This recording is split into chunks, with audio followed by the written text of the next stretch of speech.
colegas, amigos, la Universidad Ricardo Palma les da la más cordial bienvenida a su centro cultural Corihuasi para participar en el curso de actualización para periodistas 2017. El mismo que ha sido organizado por el rectorado de nuestra Casa de Estudios y que cuenta con la dirección y coordinación general del señor José María Chema Salcedo. Queremos expresar nuestro agradecimiento a una importante entidad tan afincada ya en el trabajo de promoción y difusión del crédito en favor de los emprendedores y de la población en general, como es Caja Piura, cuyo directorio ha tenido a bien confiar en este esfuerzo para brindarnos todas las facilidades que permitan hacer realidad este curso. Señoras, señores, vamos a darle en esta oportunidad al señor José María Chema Salcedo para que en su condición de director general de este certamen tenga a bien dar el saludo previo a las palabras de inauguración de nuestra autoridad universitaria. Muy buenos días, José, muchas gracias. Colegas, muy buenos días, muchas gracias. Doctor Héctor Hugo Sánchez, vicerrector de la Universidad Ricardo Palma, tengo el agrado de agradecer nuevamente el apoyo de esta universidad al trabajo de extensión y de actualización para los colegas periodistas. Es la segunda vez que lo hacemos, ha habido una gran respuesta. La universidad ofrece esto como una colaboración al periodismo peruano en general. Y tengo el agrado de participar nuevamente en este acto a invitación de la universidad. Quiero también agradecer la participación de Caja Piura, una caja municipal ya muy enraizada en todo el Perú, y me agrada contar con este apoyo porque soy un convencido, como muchos, de que la diferencia entre el desarrollo y el subdesarrollo es el crédito al alcance de todos. Y en esto se esmera Caja Piura y se convierte en una palanca de desarrollo a lo largo y ancho de todo el país, sobre todo para los nuevos emprendedores que le dan un respaldo muy importante a nuestro país a pesar de todas las crisis. Vamos a hablar de economía, vamos a hablar del llamado nuevo periodismo, vamos a hablar de la importancia del periodismo virtual, de las redes sociales, y vamos a hablar de una cosa de la que se habla ya poco, lamentablemente, en las redacciones, que es el buen uso del lenguaje. Muchas gracias a todos por su participación. Nuestro vicerrector, el doctor Héctor Hugo Sánchez, tendrá las palabras de inauguración de este certamen. De parte de nuestro señor rector, el doctor Iván Rodríguez Chávez, les presento el saludo caluroso, fraterno, de bienvenida a este curso organizado por la Universidad Ricardo Palma, a través del rectorado y la Caja Piura, y también con la participación de José María Salcedo. Queremos destacar de que este curso se organiza en el marco del Día del Periodista, ¿no? El 1 de octubre. Forma parte de las actividades realizadas por el Día del Periodista. La Universidad Ricardo Palma, desde hace varios años, y especialmente en estos últimos años, viene organizando durante toda una semana jornadas de actividades, talleres, cursos, celebraciones con respecto al Día del Periodista. No tenemos una facultad de comunicación, pero probablemente en un corto plazo pudiéramos tenerla dentro de la Facultad de Humanidades. Creo de que para todos es importante el reconocimiento que tiene la opinión pública de la profesión del periodismo y del comunicador social. Sobre todo ahora de que no solamente es un profesional, sino también se ha convertido en un gran académico.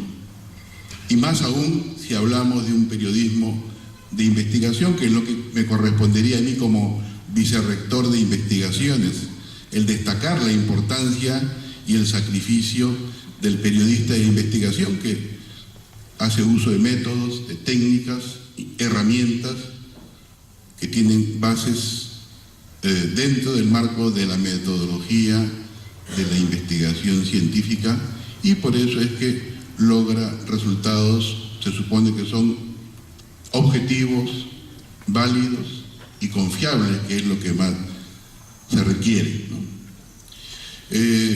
Claro, entendemos también de que hay grupos de opinión pública a veces, digamos, de que no, a veces la profesión de periodista no es bien vista, pero de repente está apuntando hacia aquellos pues que no son periodistas, pero que fungen de periodistas. El periodismo actualmente es toda una profesión, se imparte en las universidades, tiene formación académica, tiene formación profesional y sobre todo la formación que le da la experiencia de vida, la experiencia profesional. Este primer curso de actualización creo que debe ser permanente cada año, porque de manera permanente va cambiando la información, especialmente dentro del gran campo de la tecnología de las comunicaciones, la tecnología de la información, las redes sociales, etc.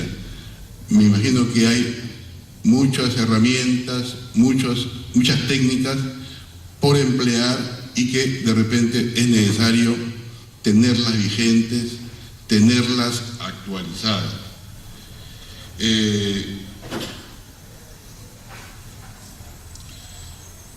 Dentro de este curso de actualización que se va a desarrollar durante todo el día, se han planteado objetivos claros, objetivos definidos. Nuestro deseo es de que durante este día puedan lograrse estos objetivos, estos propósitos. El señor rector el día de ayer, al encargarme esta representación, me dijo que de todas maneras en el transcurso de la tarde se iba a hacer presente en este evento que es desde ya muy importante tanto para la universidad como para todos ustedes que están presentes. A nombre de nuestro rector, el doctor Iván Rodríguez Chávez, declaramos inaugurado este primer curso de actualización para periodistas. Muchas gracias. Empezamos la primera exposición a cargo del señor José María Chema Salcedo. El título de esta exposición es La agonía del periodismo. En la primera ilustración, bajo el título La agonía, la tenemos ahí, ¿no? Acá nuestro colega Antonio Tamarín me va a ir piloteando. Tenemos una escena de la película All the President Men, Todos los hombres del presidente. Esta película trata sobre el caso Watergate, ¿verdad? El caso que termina con la cabeza del presidente Nixon, con la renuncia del presidente Nixon. Y esta película tiene, se dan ustedes cuenta de la antigüedad de la película, es una película de los años 70 y aparecen Dustin Hoffman y Robert Redford, los dos jovencitos, más o menos, incluido Robert Redford, que sigue siendo joven a pesar de que tiene 80 y tantos años de edad, y acaba de hacer una película romántica con Jane Fonda, que tiene también 80 y tantos años de edad. La película trata sobre cómo estos dos periodistas, Woodward y Bernstein, descubren el tema del robo que habían hecho los republicanos del cuartel general de los demócratas en un edificio llamado Watergate en la capital de Estados Unidos. Si ustedes han visto la película, o si la pueden, véanla por favor, se darán cuenta de todo lo que ellos hacen para verificar sus fuentes. Ellos tienen una fuente básica que se llama Deep Throat, la garganta profunda. Es un datero, es un informante anónimo que conversa con ellos en una playa de estacionamiento, siempre en penumbra. Y esta fuente les va dando una serie de pistas para que ellos investiguen y para que ellos verifiquen lo que el tipo les está diciendo. Y su reportaje no aparece sino después de muchísimos meses de estas conversaciones con este famoso Garganta Profunda y después de muchísimos meses de verificación, de investigaciones, etc. El editor del periódico dice, no lo publico hasta que no hayan chequeado tal y cual cosa. Entonces hay un tema de chequeos permanentes y constantes. ¿Qué es lo que es el periodismo? El periodismo es investigar antes de publicar. Muchas veces por razones económicas lo que hacen las empresas es publica primero, investiga después si puedes y ya está. Y ya veremos qué pasa. Porque lo importante es ganar por puesta de mano a la competencia. La pregunta que me hago en el segundo cuadrito dice así: ¿se está convirtiendo el periodismo en una especie cultural en proceso de extinción? ¿Será muy pronto el periodismo solamente un recuerdo de cantina de viejitos resentidos contra un mundo cruel? Esto es la pregunta que yo me hago constantemente como periodista veterano y que me angustia porque estamos ante la probable, posible, potencial, si es que no lo rodeamos, desaparición de un género de comunicación. Hay muchísimas comunicaciones, dicho sea de paso, el periodismo es una de ellas. Hay otro tipo de comunicaciones que ustedes conocen perfectamente, que van desde la oralidad de la caverna hasta esta cosa que todos tenemos en nuestros bolsillos, que son estos llamados teléfonos inteligentes o teléfonos celulares, que ya de teléfono tienen muy poco, porque en realidad para lo que menos sirven es para hablar por teléfono, sirven para mandar mensajes de texto, jeroglíficos y cosas parecidas, como ya iremos viendo. Entonces la gran pregunta es si esto se va a convertir solamente en un recuerdo, que los viejos en una cantina van a estar, ¿te acuerdas hermano cuando? ¿Te acuerdas hermano cuando? Etcétera, ¿no? Más o menos así como la ópera. La ópera es un lujo que no paga sus entradas no sirven para cubrirla, y todo el mundo, o los que se dedican a la ópera saben que necesitan siempre instituciones de beneficencia, etcétera, etcétera, ¿no? Más o menos, ¿podría el periodismo llegar a convertirse en algo así? Sí se desarrollan estos potencialmente venenos que voy a tratar de detallar a continuación. Cómo el periodismo, como género cultural, como trabajo de investigación, como creación de un producto que se llama noticia, se ve afectado en este momento y se está convirtiendo probablemente en algo que está destinado a la extinción, más o menos como el papel. En primer lugar, algo que no depende solamente del periodismo, sino que tiene que ver con el desarrollo económico y tiene que ver con la sociedad, que amenaza al periodismo, es un mundo inmediatista, efímero y cambiante, regido por tarjetas de crédito que producen satisfacciones e insatisfacciones inmediatas. Todo corto, todo breve, nada pesado, nada aburrido, nada serio. Mi consumo es mi ciudadanía, mi única verdad es mi necesidad. ¿Qué está ocurriendo en este momento en la sociedad? Asistimos a la sociedad que privilegia sobre todo la satisfacción inmediata de ciertas necesidades. El ejemplo de las tarjetas de crédito lo pongo por lo siguiente. ¿Cómo me compré yo mi primer tocadiscos? Estoy empleando la palabra tocadiscos, no toca cassette ni nada más. Disco a la antigua, disco de long play, disco de color negro, con 2 parlantes, Sony. Me lo compré después de que durante 7 u 8 meses ahorré mi plata en una cooperativa de crédito, parecida a Caja Piura, más o menos. No existía Caja Piura. Entonces yo tuve que aguantar 7 meses, 8 meses, 9 meses, ahorrando mi plata para llegar un día glorioso en mi vida con un fajito de billetes a una tienda en la que se vendía este tocadiscos. En otras palabras, tuve que tener una continencia durante 7 u 8 meses antes de obtener una satisfacción. ¿Qué hubiese ocurrido si hoy día me hubiese tenido que comprar mi tocadiscos? Muy fácil. Llevo mi tarjeta de crédito y me lo dan inmediatamente. Compre ahora, pago después. Entonces, el criterio de la satisfacción inmediata, del que la tarjeta de crédito es solamente una metáfora, ha reemplazado el criterio antiguo del ahorro, del tiempo, de la administración, del tiempo útil, del trabajo, etc. Este es un cambio radical. Estamos en una nueva sociedad. Y esto afecta al periodismo, ¿por qué? Porque el criterio de la tarjeta de crédito se aplica también a otros consumos. Uno de esos consumos es la información. Entonces necesitamos informaciones inmediatas. No vamos a estar leyendo, no vamos a estar escuchando largamente. Lo inmediato es lo que manda. ¿Y qué es lo inmediato? Lo inmediato es aquello que me permite tener la sensación de estar informado, porque la información es una necesidad en el más corto tiempo y con el menor número de esfuerzo.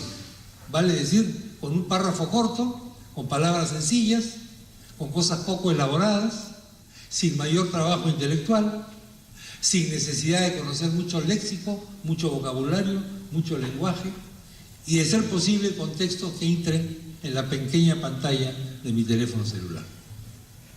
Esto es un cambio fundamental, y este cambio no solamente es un cambio occidental, es un cambio que se está produciendo en todos los países del mundo.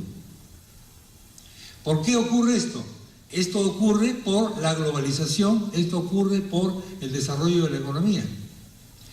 Quien reflexiona sobre esto es Bauman, un sociólogo, filósofo polaco-británico que ha fallecido hace poco con sus famosos libros sobre la sociedad líquida. Hemos ingresado a un tiempo líquido, es decir, no sólido. Todo es fluctuante, todo cambia, todo varía. No hay nada permanente. Entonces, la satisfacción tiene que ser rápida. ¿Por qué? Porque inmediatamente voy a tener otra necesidad que satisfacer. Inmediatamente.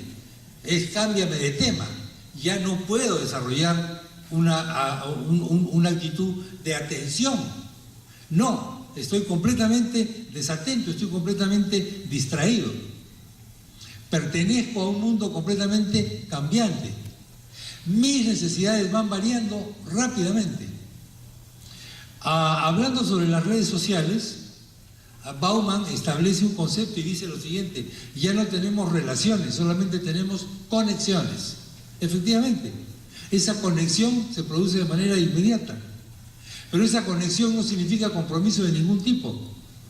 Es decir, si yo tengo en mi Facebook un montón de amigos que son amigos y no son amigos en realidad, porque esos amigos son amigos solamente del momento, de la oportunidad, de lo que yo tengo que exhibir ante todos sobre quién soy yo, diciendo soy importante, tengo X miles de seguidores, soy una persona muy importante. Entonces esto evidentemente me da una fuerza impresionante, importante en una sociedad virtual. Pues estamos hablando evidentemente de una sociedad virtual. Esa sociedad virtual es una creación, es un invento. Entonces, ¿esto por qué afecta al periodismo? Esto afecta al periodismo porque ya no te exige elaboración, no te exige investigación. Esto es lo que afecta al reportaje. El reportaje es hoy día un género casi en proceso de extinción. Ha disminuido completamente la cantidad de reportajes que hay en la prensa, porque el reportaje reclama investigación, reclama tiempo, reclama atención. Lo normal que hay de las conversaciones que tenemos el día de hoy es, bueno, anda al punto. ¿Cuál es el punto? El periodismo siempre se ha preguntado, ¿cuál es el punto, no? Esa es una famosa frase inglesa que dice, where is the beef? O sea, ¿dónde está la carnecita, hermano? Déjate de palabras, dime cuál es el punto. Pero por supuesto, a veces las cosas no son tan fáciles como decir el punto. Hay muchos puntos. No, pero dame uno nomás. Dame uno nomás porque mi cerebro solo admite un punto. Porque mi cerebro, para sentir que ha satisfecho su necesidad de estar informado, requiere una satisfacción inmediata. Es como aquellos autoridades, gerentes de empresas importantes, políticos, etcétera, etcétera, etcétera, pues le dan su jefe de prensa, le da un pequeño brief en la mañana, 2, 3 párrafos nada más. Dame cuáles son los 3 párrafos, no tengo tiempo. De alguna manera eso se ha generalizado a nivel popular, ¿verdad? Lo que era, digamos, algo antes privativo de una élite poderosa, de poder político, económico, etcétera, estos briefs, estos pequeños informes de lo que está ocurriendo en ese momento, pues necesitamos de todas maneras que se satisfaga esta necesidad de la información. Pero me temo que esto a veces es solamente una sensación de estar informado, no es necesariamente estar informado.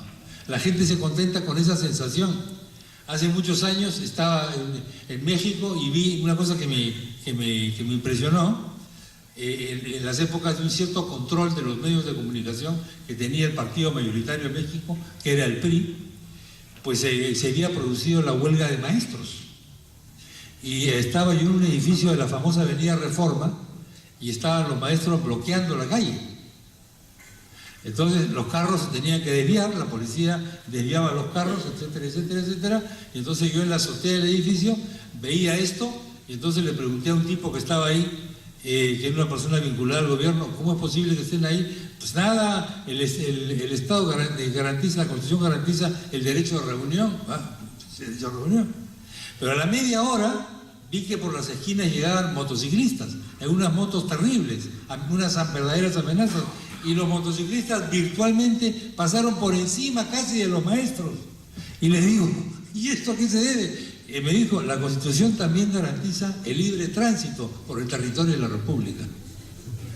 Esa noche en el noticiero de la televisión, ¿no es verdad? Pues apareció una caricatura de todo esto que yo les acabo de contar. Ese noticiero terminaba siempre con esta frase, me acuerdo muy bien: buenas noches, está usted informado, gracias. Estaba informado, o sea, me había satisfecho mi necesidad de información. Hoy día está mal visto decir que uno no está informado, pero para satisfacer mi necesidad de información se requiere solamente unas pequeñas pastillitas, ¿no? Unos pequeños analgésicos, unos placebos informativos.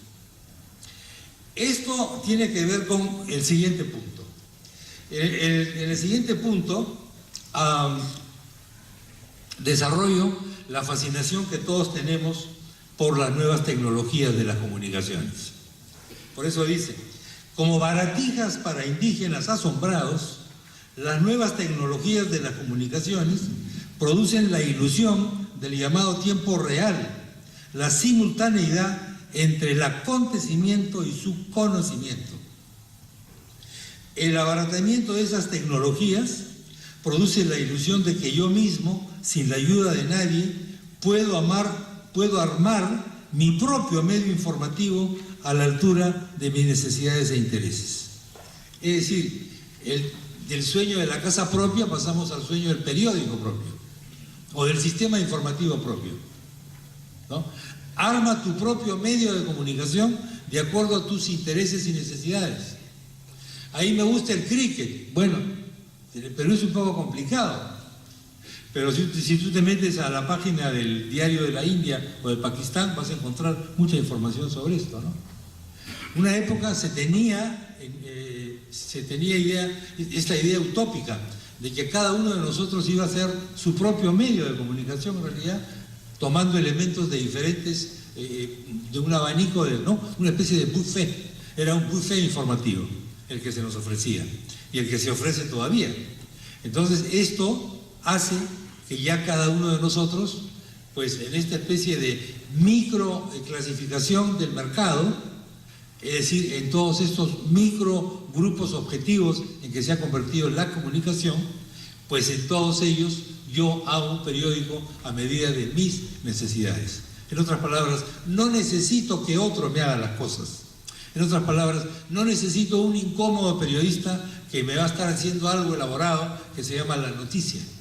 Porque la noticia, como ustedes saben perfectamente, no es un reflejo de la realidad, es un producto que yo elaboro a partir de elementos que obtengo de la llamada realidad.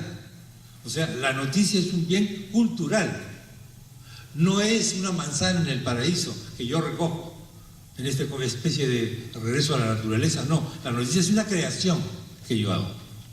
Entonces, las nuevas tecnologías de la información, que son por supuesto extraordinarias, ¿no? Evidentemente no me voy a poner a cuestionar este aspecto, pero nos dan la ilusión de que nosotros mismos podemos hacer las cosas. Por lo tanto, el periodismo ya no es necesario.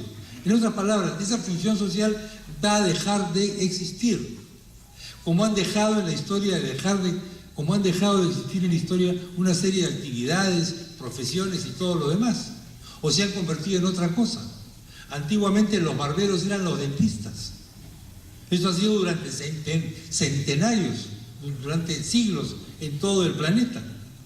Hoy día, evidentemente, nadie va a una peluquería que le saquen una muela, ¿no? O sea, ha desaparecido esa función de los peluqueros o de los barberos, y el dentista se ha convertido en otra profesión. Pero en nuestro propio gremio, en nuestra propia actividad periodística, nos damos cuenta de cómo han desaparecido ciertas profesiones. Por ejemplo, los linotipistas.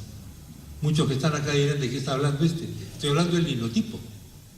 El linotipo era un aparato mediante el cual lo que yo escribía en mi carilla de papel entraba a un complicado proceso de elaboración y llegaba a un tipo que era un genio, que trabajaba con plomos y que con unas teclas prodigiosas, sin mirar prácticamente de manera con una rapidez notable, ponía todo eso en las placas metálicas que se iban a ir a la rotativa. Y la materia prima era el plomo. Cuando yo le hablo de esto a los jóvenes periodistas, ya no están jóvenes, dicen, si estás hablando de la edad media, más o menos le digo, hace 30 años nada más. Hace 30 años nada más se trabajaba así.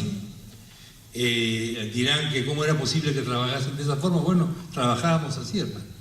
Entonces todo demoraba más, claro que todo demoraba más, porque a nadie se le ocurría decir que la información se producía en tiempo real. El concepto de tiempo real es una cosa muy rara, a mí me sorprende completamente, porque en primer lugar significa que las cosas se están conociendo y haciendo al mismo tiempo, es un poco complicado, el cerebro demora, o sea que eso es solamente el cerebro, y que eso se convierta en noticia, que eso se empaquete en forma de noticia, es muchísimo más complicado. Pero estas tecnologías nos dan esa ilusión. En la humanidad siempre hemos tenido ilusiones de esta naturaleza con una serie de inventos, absolutamente. Y siempre hemos tenido ciencia ficción que después se ha convertido en algo completamente realista y completamente pedestre. Eso nos ha encandilado. Julio Verne, por ejemplo. El último libro de Julio Verne, que es un libro póstumo, el gran autor de ciencia ficción, digamos así, del siglo XIX, pues es París siglo XX. París siglo XX decía, va a haber una cosa muy rara en París. ¿Qué va a haber? Va a haber una cosa que es, yo meto una hoja de papel acá y llega a tu casa y tú lo puedes leer. No, qué bárbaro el tipo. Hoy día, ¿quién se acuerda del fax? El fax parece ya una cosa completamente obsoleta, ridícula. ¿No es verdad? Pero en esa época era... Entonces siempre nos han maravillado estas cosas, estos inventos, y son fascinantes. Entonces por eso yo, respetando el carácter tecnológico súper desarrollado que tienen, los comparo a veces en nuestra actitud como baratijas para indígenas. Ustedes han visto en las películas del oeste americano cómo llegaban los buenos, o sea, los blancos, ¿no? Pero le daban una botella de whisky a un cacique de una tribu y ya se habían comprado a la tribu. O si no, les enseñaban espejitos, los famosos espejitos. De alguna manera, esos son estos aparatos y eso es esa tecnología para nosotros. La ilusión del llamado tiempo real, la simultaneidad entre el acontecimiento y su conocimiento. Lo cual significa que el periodismo está de más, porque la elaboración del acontecimiento para convertirlo en conocimiento es una función social absoluta que desaparece absolutamente. Ya no es necesaria. No digo que no sea necesaria, pero se reduce a una mínima expresión. No tiene una valoración social esto importante, ¿no? Pues hay una serie de profesiones que desaparecen. La del periodista no tiene por qué ser una excepción.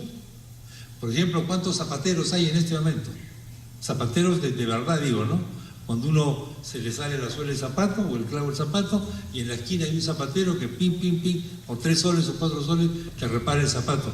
Y hay muy pocos de esos zapateros. ¿Por qué? Porque los zapatos son mucho más baratos, ¿no?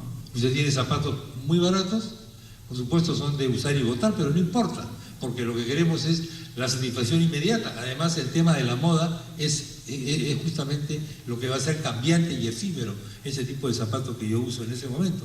Y además ahora nadie usa clavos, porque todo el mundo usa zapatillas. Hay una especie de uniformización de la vestimenta. Eso tampoco es nuevo en la historia de la humanidad. Hoy día la gente no se viste, prácticamente se uniforma. Hoy día todos los jóvenes usan zapatillas, por ejemplo, ¿no? Y en fin, hay una prenda, sin embargo, que resiste heroicamente, que es el jean, ¿verdad?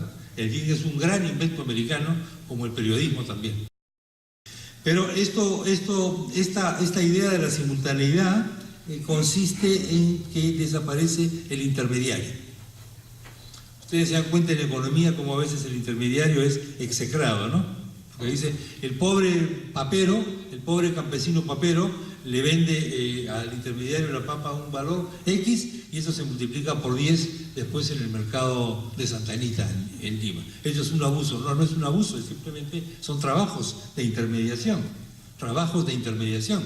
El periodista también es un intermediario entre el acontecimiento y mi cerebro. O sea, el periodista elabora los datos de la realidad y mediante un complicado procedimiento intelectual los convierte en una cosa que se llama noticia. Y esa noticia tiene la capacidad de ingresar a mi cerebro y de producirme una sensación de información, de conocimiento, de satisfacción de la curiosidad, de movilización de una serie de energías, etcétera, etcétera, etcétera. Eso es algo que también está en cuestión en este momento. Esto no tiene nada que ver con el periodismo en sí, sino tiene que ver con el contexto social, con la forma como se va desarrollando la sociedad, la economía, etc. Otro aspecto que tiene que ver es algo que yo le llamo ahí el empobrecimiento del idioma, la tacañería léxica, la desaparición de la ironía. Y he elegido los famosos emoticones como un símbolo de esto. Yo les confieso que yo me he enterado, bueno, siempre me han mandado correos y cosas, no muchos, con los famosos emoticones. Yo decía, ¿de dónde sacarán esos dibujitos? Y yo no sabía que yo también tenía eso acá. Acá hay un montón de eso. Yo no sabía. Además, el emoticón, primero te ahorra palabras, te ahorra espacio, etcétera, etcétera, etcétera. Y el emoticón, además, es de alguna manera un nuevo lenguaje, un antiquísimo lenguaje. Para mí, en lugar de describir emociones y pasiones con palabras, usamos emoticones. El emoticón, de alguna manera, me exonera del trabajo de estar seleccionando palabras, de estar escribiendo textos, de la gramática y demás tonterías. Y del punto y coma, y de cuándo pongo interrogación, y de cuándo pongo no sé qué. ¿Para qué enseñar gramática si hay emoticones, por favor? Algunos de ellos son más primitivos que la pintura rupestre, es decir, que la simbología del hombre de las cavernas. Pero justamente son por eso más eficaces. Hace muchos años yo fui a la localidad de Huanuara. Huanuara es una localidad andina del departamento de Tacna. Huanuara está a 3.500 metros de altura. Llegué con una neblina espantosa, un frío aterrador, y lo primero que hizo la población cuando yo llegué, penosamente en un automóvil ahí, fue prácticamente me llevaron a visitar sus cuevas, a visitar sus cavernas. Entré en esa cueva, en esa caverna, no había llegado el Ministerio de Cultura, no había llegado nadie. Había estado los pobladores, ese era el patrimonio de la población. Y con una linterna me enseñaron lo que tenían pintado en las paredes, que eran escenas de caza, escenas de danza, ¿verdad?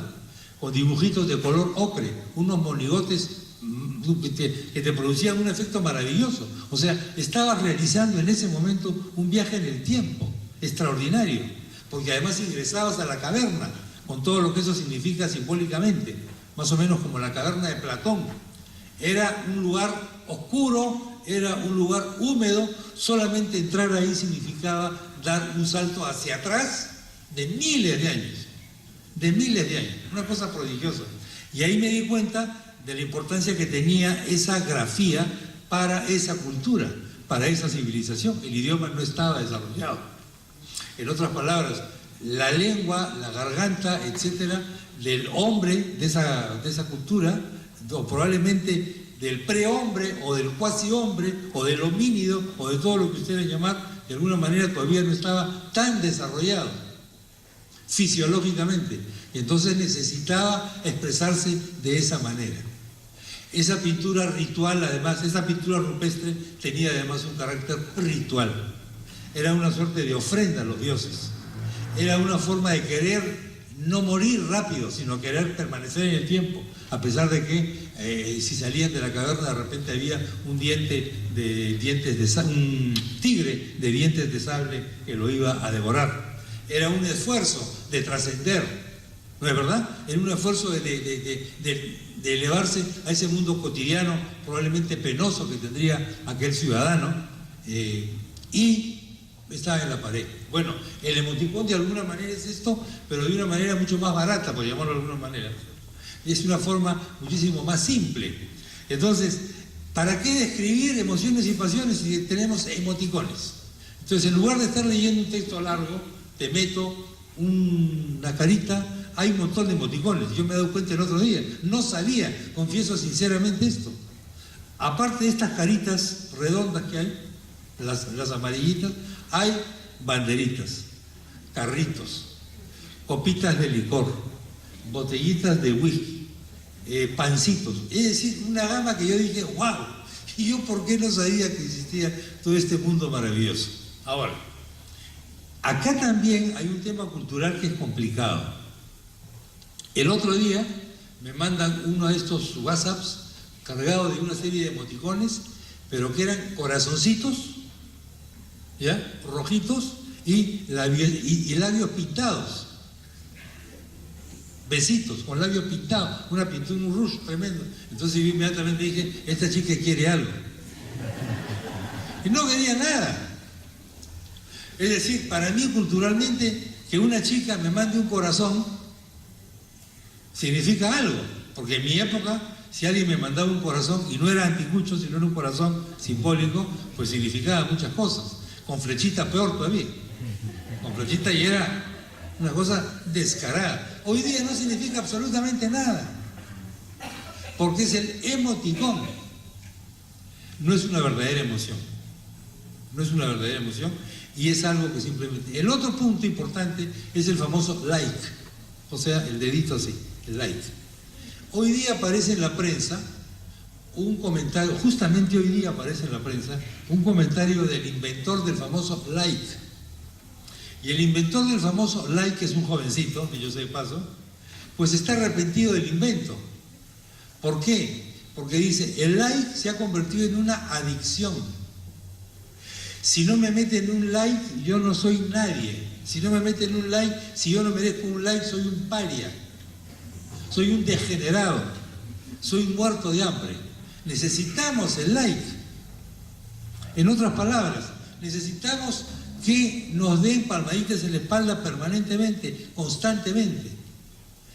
Debajo de cuanto video aparece en YouTube, aparecen los dos deditos, like, o sea, up and down, arriba o abajo.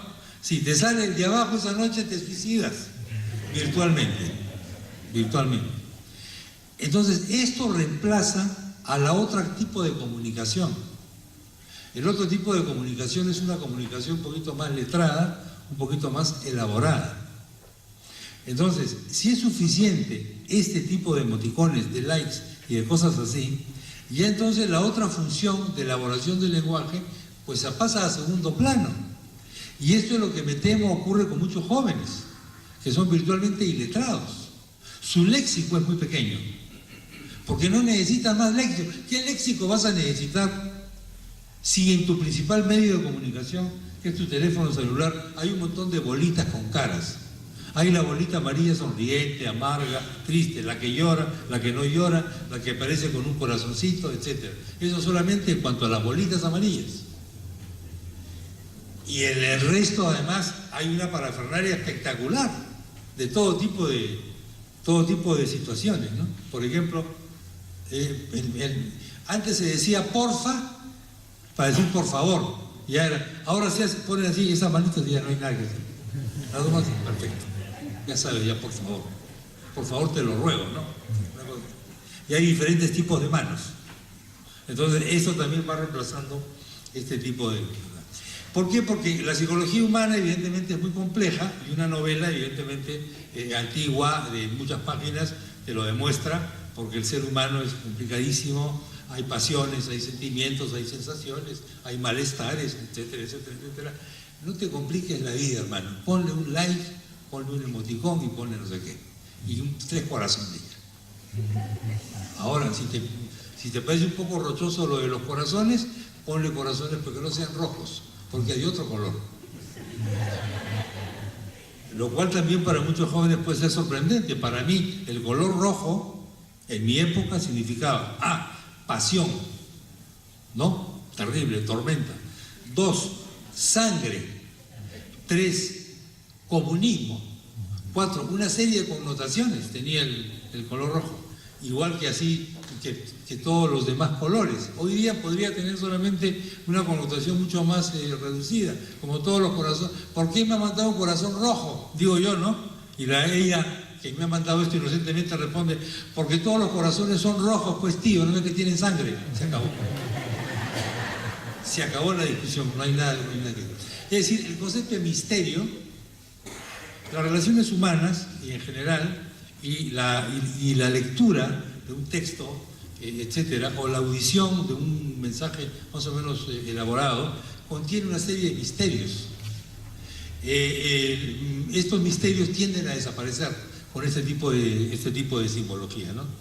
La cultura del emoticón por eso nos remite a las cavernas preidiomáticas y al lenguaje simbólico, preletrado y literario, o sea, el tema del jeroglífico. En otras palabras, señales de humo, etc. Este tipo de comunicación atenta también contra el ejercicio del periodismo.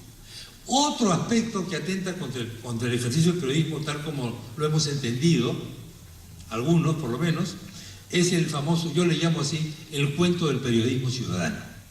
Se ha inventado el periodismo ciudadano. Tener en la mano un celular empodera al hombre de la calle. Triste remedio de la soberanía popular. ¿Qué significa esto? Significa, hermano, tienes un poder en tus manos que es el poder de la información. ¿Así? ¿Cómo? Claro, tienes un teléfono celular, tienes una cámara de video, tienes un texto y un programa para mandar textos, y tienes además estos emoticones, etcétera, etcétera. Entonces, muchos medios de comunicación dicen cosas así. Usted también puede ser reportero. Llámenos por teléfono y nos da una noticia. Envíenos el video. No sé qué, no sé cuánto, etc.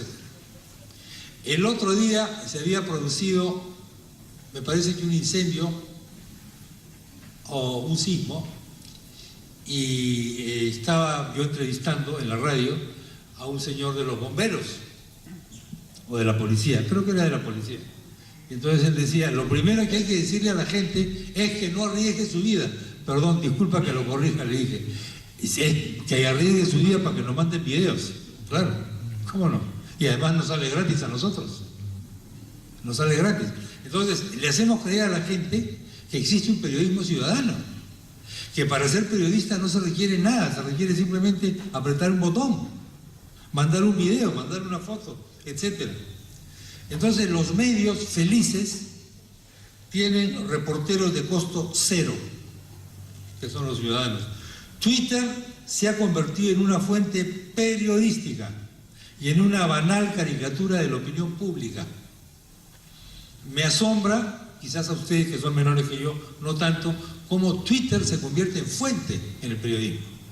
Es una cosa, antes eso era absolutamente impensado, era absolutamente impensable que hubiese una cosa así, anónima, sin verificación, etcétera, etcétera, que se pudiese convertir en fuente de la noticia. Todos los medios de comunicación, casi sin excepción, especialmente los audiovisuales, cada cierto tiempo se ven obligados a decir ¿y qué dice la gente en Twitter? Y a partir de eso se establece Twitter como una especie de criterio de verdad. Y a partir de ahí se establece un concepto que es la opinión pública. El concepto de opinión pública es uno de los conceptos más utilizados por todo el mundo, políticos, no políticos cuando les conviene, porque cuando la encuesta no los favorece dicen, una encuesta es una encuesta, yo no gobierno para las encuestas. Pero cuando suben las encuestas, la opinión pública efectivamente se está dando cuenta de no sé qué. Ese es típico de la política, no solamente en el Perú por si acaso, es en todas partes igual. Entonces el concepto de Twitter, no me refiero a la técnica, sino me refiero al contenido y a la forma como los periódicos, los medios de comunicación en general utilizan el Twitter, es el reemplazo de la opinión pública. Y de alguna manera esto te induce a error, a veces das por muerto una persona, etcétera, por adelantarte, pero después la pedida de disculpas del medio o no existe o es una cosa muy banal. Dice, olvídate hermano, supera nomás, como te dicen los jóvenes, ¿no?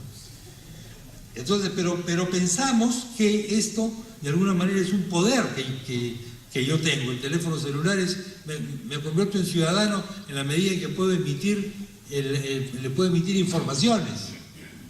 O sea, salgo de acá, veo un accidente que hay ahí, le tomo la foto al carro chocado, se lo mando al medio y sale en primera plana. Es una cosa absolutamente sorprendente. En fin, ustedes comprenderán de que esto también tiene que ver con la necesidad que tienen los medios de abaratar los costos. Esto no me cuesta nada. Esto es lo que yo llamo el cuento del periodismo ciudadano. Luego voy a un punto que se llama el ocaso del reportaje, que es el género periodístico fundamental. Yo creo que está en ocaso.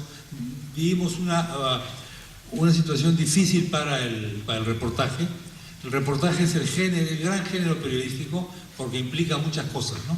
Implica utilizar mucha materia prima, implica combinar esa materia prima de manera adecuada, de manera equilibrada, implica investigación, implica tiempo, que es justamente lo que los medios en este momento no están dispuestos a admitir. Por eso dice, el ocaso del reportaje, género periodístico fundamental, mínima investigación para ahorrar costos. El dato interesado reemplaza la investigación. Llego mañana a mi escritorio, tengo un sobre, abro el sobre y es una información extraordinaria sobre tal escándalo político, por ejemplo. Evidentemente, si yo me pongo a investigar, etcétera, me voy a demorar. De repente el sobre también le llegaba a otro, que es la competencia, va a salir antes que yo, etcétera, etcétera, etcétera. Esto siempre ha existido en el periodismo, pero ahora me da la impresión de que existe más, porque ahora la competencia es mayor, porque ahora si tú eres de prensa escrita, tienes que competir con medios electrónicos que están sacando la noticia al toque, como dicen, ¿no? En tiempo real, como dicen. Entonces ya tú prácticamente ya estás más tentado que a reemplazar ese dato por tu investigación. Tu investigación ya es un poco obsoleta, es un poco lenta. Tienes un dato. Dateros siempre han existido en la prensa, en los informantes siempre han existido. Pero estos dateros siempre han tomado con pinzas y eran evidentemente gente que te daba una pista para tú investigar. Ahora me da la impresión de que ya esa pista es cada vez más pequeña. Prácticamente ya la investigación se ha reducido completamente, entre otras razones, por razones económicas. Y todo dato que me dan es un dato interesado. O sea, si una fuente me entrega un dato a mí, no es porque yo soy muy simpático, es porque ellos quieren obtener un beneficio. Es así. La información es poder. En otras palabras, sacar una noticia significa que la fuente que da esa noticia tiene fuerza, tiene poder. Y sale pues al día siguiente o a las horas o cuando sea publicado en un medio de comunicación importante con una cierta credibilidad. Y esto reemplaza al trabajo de la investigación propia. Otro aspecto que origina el ocaso del reportaje es algo que tiene que ver también con lo que yo he llamado en otro aspecto el ocaso de la información. el ocaso de la noticia, como el producto periodístico de alguna manera en crisis, porque la noticia se ha convertido en un espectáculo de consumo inmediato con fecha de extinción vertiginosa como un yogur sin refrigerar. Este es el símbolo nuevamente de lo efímero. Lo efímero significa que una noticia saca a otra noticia y que la calidad que tiene que tener la noticia que yo dé tiene que ser una calidad de espectáculo, de entretenimiento, que tiene que cumplir ciertos requisitos. De lo contrario no es noticiable. No todos los hechos son noticiables. Hay hechos que no son noticiables. Por ejemplo, si yo trabajo en televisión o si sale esto en un programa de televisión, esa noticia, en un noticiero de la noche, si yo no tengo una imagen fuerte, chocante, agresiva, entonces esa noticia no se publica, aunque sea muy importante. Y eso va a ser reemplazado por algo que sea relativamente banal, relativamente poco importante, pero que le interese más al público. O sea, que te atraiga más, que te haga voltear la cara a la pantalla de la televisión. Por ejemplo, un accidente, por ejemplo, un escándalo, ese tipo de cosas. Entonces vamos ya reduciendo la complejidad de la noticia a algo que tiene que ver más bien con el tema del espectáculo. Y sabiendo además que eso es completamente efímero, ¿no es verdad? Hay varias películas que esto ya ha ocurrido además en los Estados Unidos hace 30 años, dicho sea de paso, no estoy contando nada nuevo, esto es algo que hoy día en los Estados Unidos está ocurriendo ya en sus momentos finales, y en fin, ahí recuerden ustedes qué ha pasado siempre con las guerras, una vez que estas se han televisado. Yo tengo un drama humano terrible, yo estoy cubriendo la guerra de los Balcanes, por ejemplo, tengo madres sufrientes, etcétera. Y todo ese material, ¿qué me dice mi editor? Mira, minuto y medio, viejo. Minuto y medio, no hay tiempo para más. Minuto y medio porque eso va a ser transmitido a la hora de la comida. No es verdad. Cuídate las imágenes que das porque eso se va a transmitir durante un minuto y medio en la hora de la comida, cuando probablemente los papás y los hijos están viendo televisión juntos. En consecuencia, trata de reducir pues, tu conflicto bélico a una película de Walt Disney, más o menos, de dibujos animados. Y si tienes mucho que contar, escribe tu libro, pues hermano, por favor. No confunda las cosas. No. Y eso ocurre. Entonces, la noticia de alguna manera se va banalizando, ¿no? Hay muchas películas como esta, por ejemplo, hay películas sobre la masacre de Ruanda, ¿no? La masacre de Ruanda, de los Hutus versus los Tutsi, con 1 millón de muertos, probablemente, la gran mayoría machetazos para ahorrar balas. Bueno, había muchos reporteros en el lugar, pero era una cosa que interesaba relativamente poco. Primero, ocurría en África. África es un lugar inexistente para mucha gente de Occidente, es algo que no tiene razón de ser. Son países inviables, etcétera, etcétera. Sin hablar del racismo, que seguimos teniendo, por supuesto, en el mundo actual. Y por otro lado, eso era algo que no te debía malograr la digestión tampoco. Cuidado con las imágenes que pasas. Hoy día hemos establecido una especie de moral un poco rara en nuestros medios de comunicación, y por ejemplo en la televisión ciertos personajes aparecen con un mosaico en la cara, ¿no? Luego tenemos el tema de los menores de edad que no pueden salir, que salen con un mosaico en la cara. El problema de los cadáveres en charcos de sangre que no pueden salir porque le metemos un mosaico a todo el cadáver, etcétera, y pensamos que así más o menos cumplimos con ciertas normas. Todo suave, no escandalices, ten cuidado, no ofenda la sensibilidad de la gente, no ofenda la sensibilidad de la madre familia. O sea, pare de sufrir, de alguna manera. Es decir, no hable usted de la muerte, no hable usted de nada, dé usted cosas entretenidas, divertidas, simpáticas, digeribles, etcétera, etcétera, etcétera. Es decir, una especie de felicidad un poco tonta, pero al mismo tiempo necesaria, dicen algunos, porque de esta manera pues no valoramos el negocio de la venta de la publicidad. Y tienen razón, porque si yo pongo una imagen de una masacre abriendo el noticiero con mucha crudeza e inmediatamente meto un comercial de pañales para bebé, por ejemplo, es un poco Entonces, si yo tengo que elegir entre vender pañales para bebé y poner la imagen de una masacre, elijo pues los pañales para bebé. Esa es la verdad. Porque con lo primero vendo poco y con esto vendo más. Por supuesto, los periodistas siempre hemos tenido esta disyuntiva.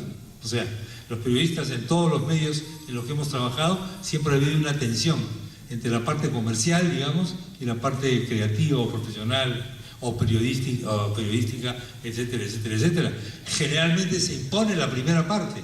¿Por qué se impone la primera parte? La parte gerencial se impone, ¿por qué? Porque maneja el dinero y evidentemente maneja las ventas. Y todos queremos vivir, y todos tenemos hijos, bueno, todos tienen hijos, etcétera, etcétera, etcétera. Entonces es la noticia convertida en espectáculo de consumo inmediato. Otro punto que pongo es, le llamo el esplendor de la obesidad. ¿Por qué le llamo de la obesidad? Porque no hay que moverse de la silla. Todo está en internet. Absolutamente todo está en internet. Pensamos, por ejemplo, no hay que correr, no hay que arriesgar, no hay que sufrir. ¿Qué vas a estar yendo pues hasta Ayacucho? Por favor, no seas necio, hermano. Tenemos imágenes en HD de primera. Entras tú a Wikipedia y sabes los pelos y señales de todo el mundo. Además, me va a gastar el pasaje. Además, te vas a demorar no sé cuántos días. ¿En qué vas a gastar la plata? Entonces vamos todos reemplazando. Me hace recordar hace muchos años, un amigo me contó una anécdota. Dice que sacó a sus dos chiquitos en su automóvil a pasear hacia Chosica. Y dice que pasando por una parte de la carretera central había 3 vacas. Y los niñitos le dijeron, papá, igualito a la televisión. O sea, no era al revés. La realidad era la televisión. No era la vaca que estaba viendo, de carne y hueso ahí. Eso es lo que ocurre. Entonces, todo está en internet. Y yo a veces cuando converso con un periodista joven que trae un dato determinado, le digo, ¿cuál es tu fuente? Y me dice, internet. No le digo, no me debo explicar. Internet no es una fuente. Internet es un medio para comunicar algo que sale de alguna fuente. No. Internet es internet. O sea, hemos reemplazado el Espíritu Santo por internet. Eso es lo que está ocurriendo. En otras palabras, esta tecnología nos da la ilusión de pensar que los dioses, que podemos crear dioses. Uno de estos dioses se llama internet. La sociedad laica actual, que ha reemplazado, por ejemplo, la penitencia del pecado por las dietas y por los gimnasios, ¿no es verdad? Y por los ejercicios contra la obesidad y cosas parecidas. Reemplaza también la sabiduría divina por una cosa que se llama internet, que nos da productos maravillosos, uno de los cuales se llama Google. Google es un dios, realmente hablando. Aunque nos consideremos ateos, no somos ateos. Somos googleófilos. La suprema sabiduría, el supremo conocimiento se encuentra en Google. Esa es la verdad. Esa es la idolatría en la que estamos incurriendo. ¿Por qué le llamo obesidad? Porque todo está en internet, no hay que moverse de la silla. ¿No? El otro aspecto que hay que tener en cuenta es que no hay que corregir y no hay que tener vergüenza por el error cometido. Me parece que este es un aspecto muy importante. Pertenezco yo a una generación en la que un error periodístico te costaba la vida. Si tú, por ejemplo, entregabas una noticia como para primera plana que tenía algún error y tú la veías publicada al día siguiente en tu periódico sabiendo que era un error, tú te intentabas suicidar de alguna manera o no salir de la casa o cosas parecidas. Por lo menos yo tenía esa sensación. Para mí eso era algo absolutamente abrumador. Hoy día veo, quizás es gente más sana que yo, son jóvenes mucho más normales, que un error no tiene ninguna importancia, no pasa absolutamente nada. Y tienen razón, porque como todo es efímero, la gente se va a olvidar rápidamente de ese error. Eso lo vemos hoy día en las páginas web de muchos medios, pero constantemente, ¿no? Y falta alguien que agarre, tampoco hay tiempo para hacer esto, agarre y sume todas las falsedades, los errores, etcétera, etcétera, que se ponen ahí, desde el empleo del lenguaje, el empleo de las palabras, hasta la forma de hacer titulares y hasta el contenido de las noticias y cosas parecidas. Pero esto ya no es importante. En otras palabras, el concepto de vergüenza, en un mundo efímero, en la sociedad líquida de la que habla Bauman, el concepto de vergüenza ha desaparecido también. Para que exista vergüenza tiene que haber un arrepentimiento, uno tiene que sentirse mal. Para que exista el concepto de vergüenza y de vergüenza profesional, significa que si tú metes la pata te sientes mal del estómago, quizás te dé por tener diarrea y quizás tengas una serie de padecimientos como taquicardias y otras cosas más. Pero cuando uno le cuenta esto a un joven que pertenece más bien al otro tipo de sociedad, todo esto le parece ridículo y se ríe, porque considera que es una exageración. Él tiene otra escala de valores, evidentemente, pero el concepto de vergüenza a nivel mundial me parece que está dando lugar al concepto de el olvido, lo efímero.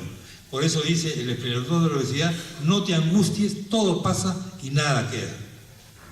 Otra cosa que afecta al periodismo y que tiene que ver más ya con el ejercicio del periodismo, más dentro ya de la profesión, es lo que yo he titulado el periodismo como disfraz.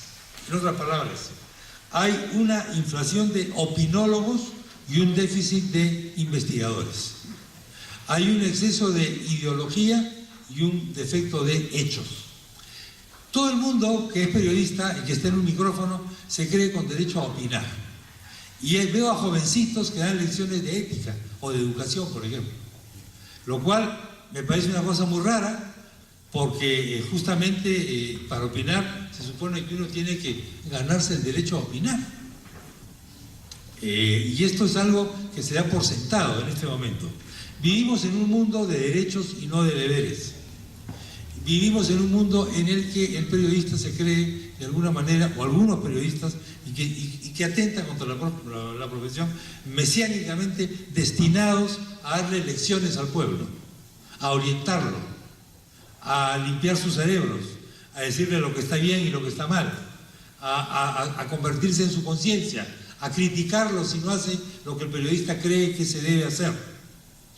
Una variable de esto es los entrevistadores que se quieren escuchar a sí mismos más que al entrevistado.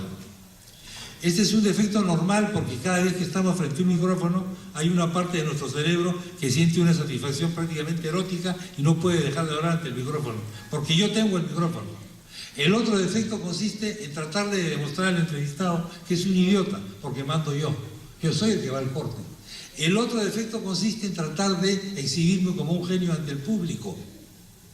En muchos casos esto es una cosa normal en las generaciones que quieren subir, quieren trepar. Es decir, yo para hacerme notar tengo que hacer un poco escándalo, de alguna manera. En fin, todo esto es algo que seguramente nos han educado así desde la infancia, ¿no? Sabemos que si no lloramos no tenemos teta. Así es el dicho popular, es el que no llora no mama. En consecuencia yo tengo que ser exagerado. Lo otro que quiero demostrar es mi gran inteligencia. Mi gran inteligencia tiene que aparecer palmariamente a través del micrófono, a través de los medios de comunicación. Entonces, yo soy un opinólogo, pero yo uso el periodista para vender mis ideas. No para que la gente conozca esas ideas y otras ideas, y el público haga una elección, sino básicamente para vender mis ideas. Otros que utilizan el periodismo como disfraz son pseudopolíticos que aman el poder, pero no pueden conquistarlo con votos. Usan el periodismo para hacerse notar y apabullar a los que no piensen como él. De esto nuestro medio está lleno, no solamente nuestro medio, todos los medios están llenos, y este fenómeno hay que verlo también como el arma que tienen aquellos que de alguna manera están entrando como generación, ¿no? Estamos hablando de gente de 30, 40 años de edad, etcétera, los que están listos para ocupar la primera parte del escenario periodístico. El otro aspecto que me parece que está en cuestión también es lo que he llamado el ocaso de la verdad. En otras palabras, la verdad, en toda época hay esto, efectivamente, la escala de valores evidentemente varía, va variando de acuerdo a las necesidades de la gente y al pragmatismo de la gente. Y en este caso creo que tenemos un pequeño, estamos asistiendo al ocaso de la verdad. El ocaso de la verdad, yo lo he resumido con esta frase famosa: nunca hay que permitir que una estúpida verdad malogre una buena noticia. Es decir, tú da la noticia que vende. Si es verdad o no es verdad es algo técnico, posterior, ya se verá. Esto significa que, ¿esto de qué deriva? ¿De qué deriva esta situación de ocaso de la verdad? Deriva del hecho de que lo que más se valora hoy en un medio de comunicación no es la verdad, porque la credibilidad está venida a menos y se valora más otros aspectos, la sensación de estar informado, el entretenimiento, ¿no? La necesidad de sentirme interpretado porque yo odio a tal persona. Como yo odio a tal persona, pues todo lo que sea contra esa persona siempre me va a parecer cierto.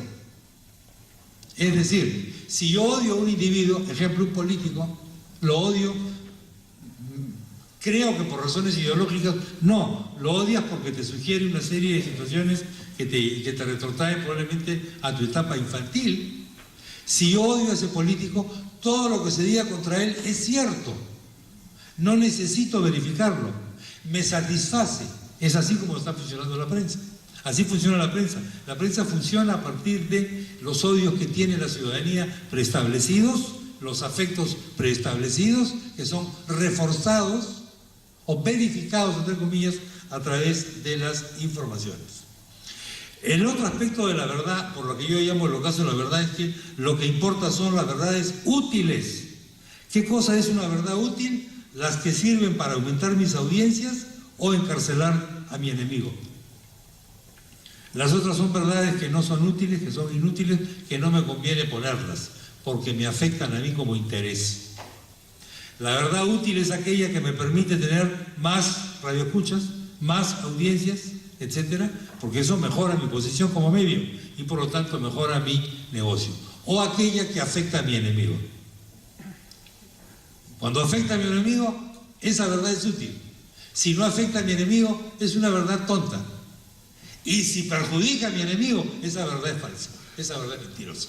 Eso es mentira. Esto lo vemos agudamente en las campañas electorales, pero lo vemos particularmente.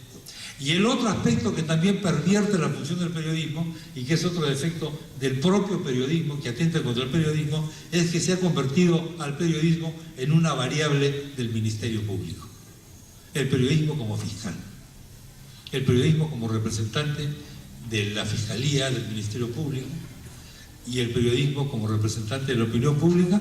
Como en este país no tenemos sistema de jurados, como es en el sistema anglosajón, entonces nosotros reemplazamos a los jurados, la prensa reemplaza a los jurados. Cuando el fiscal acusa, si acusa a mi enemigo es excelente, está cumpliendo con la ley. Cuando el fiscal acusa, si acusa a mi amigo, se está sobrepasando, está cometiendo un exceso. ¿Y cuándo triunfa una campaña? Triunfa una campaña no cuando la mayor parte de la gente cree lo que yo estoy diciendo, sino cuando logro meter preso al sujeto. En ese momento considero que mi campaña periodística ha sido acertada. Eso afecta evidentemente al periodismo como actividad, porque está siendo utilizado para cumplir funciones que otras instituciones no cumplen. Esto es normal en los países en el que el funcionamiento de las instituciones deja mucho que desear, como es el caso del Perú. El periodismo reemplaza a esas instituciones y la gente recurre a la prensa para satisfacer ciertas necesidades o cumplir con ciertos derechos que las instituciones formales no se lo permiten. Todos hemos tenido esa experiencia, ¿no? Ahí me pasa constantemente, cuando yo salgo de la radio hay alguna persona con un papel o algo diciendo esto, mi marido me ha sacado una vuelta, no sé qué, y le digo yo, señora, lo siento mucho, ¿qué quiere que haga yo? Haga una denuncia. ¿Por qué? porque las instancias formales no les sirven para hacer la denuncia, pues. O porque es más caro. Acudir al Poder Judicial es más caro que acudir al periodismo. ¿No es verdad? No estoy hablando de soborno, por si acaso.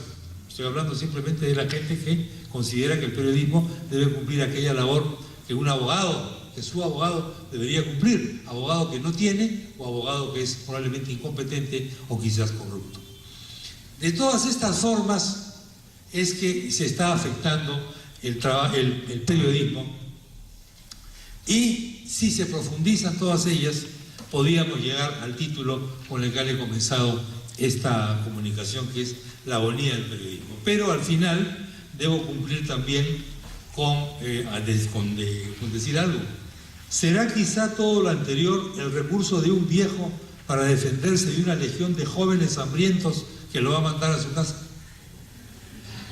Porque nosotros, los que pertenecemos a una generación mayor, tenemos que ver hacia atrás y nos damos cuenta de que hay una cola larguísima de jóvenes periodistas egresados de centenares de universidades, con cartones de todo tipo que yo no he tenido y ya no voy a tener tiempo de tener, con toda clase de másteres, doctorados y no sé cuánta cosa, no sé cuánta parafernalia más existe, que además son más baratos que yo. Eso es una cosa trágica. Cobran menos. ¿Cobran menos por qué? Porque son más. Es decir, la aplicación más fría, rígida de la ley de la oferta y la demanda, señores. A más oferta, evidentemente, pues más barato. Si tienen más muchachos en la calle, pues cada uno de ellos va a cobrar menos. Porque son bienes que en este momento ya no son escasos. Y más aún, lo ideal de muchos dueños de medios de comunicación es reemplazar a los incómodos periodistas humanos por robots y programas virtuales. Eso sería una maravilla. Se va a salir más barato. Esto también ha ocurrido antes en la humanidad. O sea, no vayan a pensar de que esto es solamente una ironía, un recurso cómico que yo estoy empleando. Cuando comienza la revolución industrial, las máquinas van reemplazando a los hombres. Y había sectas de la época, que eran, por ejemplo, los ludistas, que eran grupos que hoy día podríamos denominar terroristas, pero que se encargaban de romper las máquinas, destruir las máquinas. Porque con razón se daban cuenta de que se quedaban sin trabajo. O tenían que resignarse a un salario ínfimo, que es un poco el tema que está ocurriendo con muchas profesiones, insisto, no solamente en el Perú, sino a nivel mundial. Esto está ocurriendo a nivel mundial. Entonces, por eso es que a los jóvenes que estudian periodismo hay que explicarles, las universidades tratan de explicarles de que la única forma de sobrevivir no es trabajando pues en el comercio o en el RPP, sino que hay otros lugares. Claro, tienen que decirle eso porque si no, la plata que están gastando en pagar sus estudios se pone en una sanguichería y se acabó el problema, ¿para qué van a estudiar? Entonces, lógicamente tenemos que decir eso, pero además es verdad, porque si no te inventas tu chamba, nadie te va a dar esa chamba, porque el asunto no es crear puestos de trabajo, es disminuir los puestos de trabajo, sobre todo en ciertas profesiones. ¿Se acuerdan ustedes? Bueno, ustedes que se van a acordar, que son tan jóvenes, pero algún veterano que hay por aquí, que ya veo algunos por acá, se acordará, cuando había los diagramadores con su lápiz azul y rojo, eran artistas plásticos que dibujaban en las pautas, otro concepto que ustedes ya no saben de qué se trata, en las pautas dibujaban cómo iba a ser cada página, aquí va la foto, aquí va el texto, aquí va no sé qué, aquí va no sé cuánto, y eran artistas. Y un compadre mío es un diagramador, era de ese tipo. El otro día llegó a mi casa, yo tenía que diagramar un libro, no sé qué, le dije, vente con tu lápiz, vino con su laptop, y 2 botones y se acabó el problema. Salimos del problema. Pero en esa época nos juntábamos en la noche y con las páginas hacíamos bosquejos. Yo me permitía hacer un prediseño, yo con mi criterio estético, ¿no? La foto por aquí, el otro por acá, otro por allá. Él le daba la vuelta, luego ya se medía, todo eso demoraba horas, era maravilloso. Fumábamos, nos tomábamos un traguito o un cafecito, todo eso ya fue, ya fuiste, tío, ya fuiste, porque todo eso se acabó. Entonces, esto también es de alguna manera, yo me siento quizás ahora en la posición, la escena es la siguiente: están los monjes medievales en el comedor. En un atril como este, uno de los hermanos está leyendo pedazos de la Biblia, trozos de la Biblia. Ellos conocen la Biblia muy bien, porque la han escrito a mano, en unos pergaminos maravillosos, con dibujos de colores.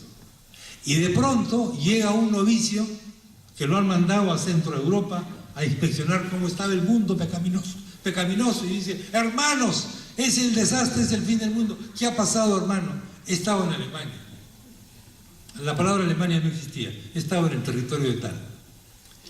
Y me he encontrado con una cosa diabólica. Hay una cosa, es un aparato que saca la Biblia. Eso es el demonio. No, hermano, le dice: no puede ser, la Biblia no puede ser escrita por el demonio. Sí, ¿de qué estaba hablando? Estaba hablando de la imprenta. En otras palabras, se acabaron los grandes ilustradores, se acabaron los grandes dibujantes, los grandes artistas. La Biblia era también emitida por una imprenta, absolutamente aterrador. Decenas de miles de monjes medievales no tenían ya ninguna razón para vivir, porque su vida era dibujar la palabra del Señor. Y de alguna manera los viejos nos sentimos de esta manera. Pero tenemos que advertir que hay ciertos peligros que de alguna manera ponen en riesgo esta profesión. Esta profesión tiene una característica eminentemente cultural. Esta profesión tiene el trabajo de alguna manera, elaborar algo que el público no ve a simple vista. Para eso estudiamos, para eso tenemos que desarrollar ciertas virtudes. No cualquiera lo puede hacer. Si en este momento a mí me da un ataque de apendicitis, probablemente ninguno de ustedes va a tener que hacer nada conmigo, por más que hayan leído cómo es la apendicitis en un libro. Pero necesitan un entrenamiento para operarme. Entonces, lo propio ocurre con el periodismo. El periodismo parece que lo puede hacer cualquiera. No hay problema, hermano, lo puedes hacer cualquiera. Tienes tu cámara en tu celular, saca la foto, haz un video y di dos o tres palabritas y se acabó. Y ya sale como noticia. Eso no es el periodismo. El periodismo se vale de esos medios, de todos esos. Bienvenidos todos esos medios. Bienvenidas esas nuevas herramientas. Bienvenida la velocidad. Nosotros siempre hemos trabajado con la velocidad. El periodismo es la búsqueda del hombre promedio en el menor tiempo posible y con una economía de lenguaje, pero sin llegar a unos extremos de poder reemplazar el lenguaje elaborado a través de un estudio, a través de un léxico, a través de una terminología por un corazoncito que da una bolita amarilla. La bolita amarilla puede ser una ilustración, pero esa ilustración no puede reemplazar al contenido. Esos son los peligros que algunos vemos en este asunto, pero yo creo que de todas maneras tenemos energía suficiente en nuestro país y en otros países también para que el periodismo recupere la función que debe cumplir. Y la función que debe cumplir el periodismo con Internet, sin Internet, con linotipo, sin linotipo, con emoticón o sin emoticón, siempre es la misma, desde el primer día. Crear un producto que se llama noticia para que la gente esté informada y para que la gente, a partir de la información, mejore su vida o tome una decisión que la pueda hacer un poquito mejor su paso por este mundo cruel. Les agradezco a todos su atención. Muchas gracias.